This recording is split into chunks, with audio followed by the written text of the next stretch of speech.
So I want to teach you how I transformed these empty water bottles into beautiful lanterns.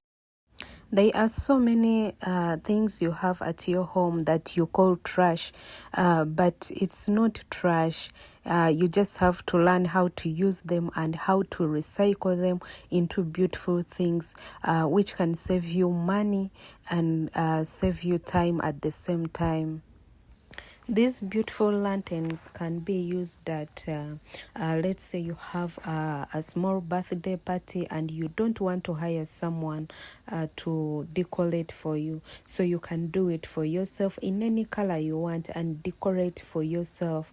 And another thing, it can be used like if you connect light into it, you can actually put it in your room and create a very, very beautiful light. Yeah. Like you light your room the way you want, in any color you want. Yeah. So this transformation is very simple and it requires no time.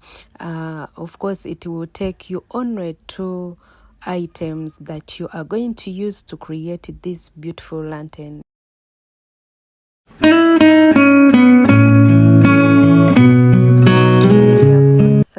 Subscribe and let's get started, guys, and don't forget to like.